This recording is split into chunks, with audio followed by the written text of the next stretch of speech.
to level and get items and kill the other team, and in the process of killing them, while their heroes are dead, you want to push towers and eventually get into their base and destroy their main base, the main building, which will end the game. Legion wins. Type of characters are strength, agility, and intellect, and it breaks off into like tanking and supportive and carry. Strength is typically like the class that will take more damage than the other two, and normally hits harder on auto attack. Agility is a class that has really high attack speed, so they attack faster, and they do a lot more damage, so to say. Intellect is the class that has a lot of mana, and typically they are the support class in most games. There's like 35 different characters you could play, and there's no two alike, so there's a lot of different character compositions you can have. My drive to play the game. I get to play with my real life friends online. It's a really strategic game. You're always thinking. And if you have nothing to do, it makes time fly. Really, it just makes it go right out the window. And it's always fun when you do good. I play the game because I'm competitive, and the game, it's not a game that you can just pick up and be good at. It takes a while to get good at the game, and once you get good at the game, then you gotta pick up teams, you gotta pick up a good team, and you go up against other good teams, and it's really fun. Stats, they just basically show how good you are, or how noob or bad. And it shows that to everybody else that plays the game.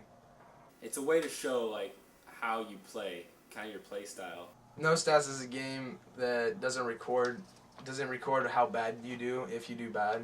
Doing ranked matches, you typically only want to do those once you're good at the game. Like once you just get the game, it's not a good idea to start doing ranked matches, because what it's going to do is it's going to make your kill death ratio go down a lot, and it makes you, when you get into other games after you're good, it will make it look like you're bad, and they won't want to have you on your team, so it'll be really hard for you to find a game. Some good tips would be to always, if you're range, always harass. If you're a range hero. What harassing does is it makes it so the other team can't just sit there and get a lot of last hits and denies. What denying creeps does is it takes away from how much experience the other team gets for each kill. And say like for each creep kill you get like 60 experience. When you deny that, the other team, or when the other team denies that, you'll only get like 14 experience or 18 experience. It tremendously decreases the experience that you'll get, and so it makes it harder for them to level, and at the same time it's making it so that they can't get that gold. And a gold is a very valuable thing in H.o.N. because it helps you get items which essentially win the game. Creeps are the ads that spawn, or it's like NPC teammates of yours that help you out.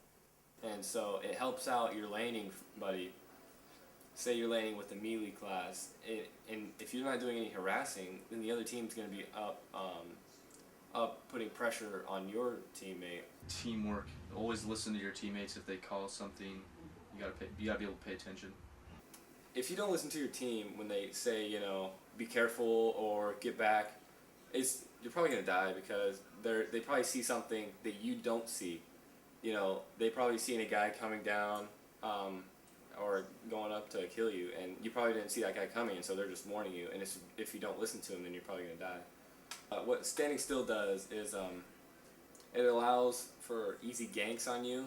Always constantly be clicking, moving around your character, your enemy, your hero. There are three main things that can help win a game. Teamwork, very important. If you don't have teamwork, there's no way you can win.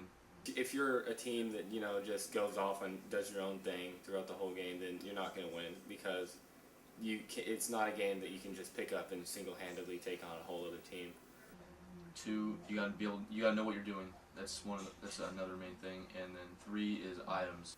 later on in the game, the items you get, that's what all the game's about is, it's a big boost and it helps out a lot and need items at end game.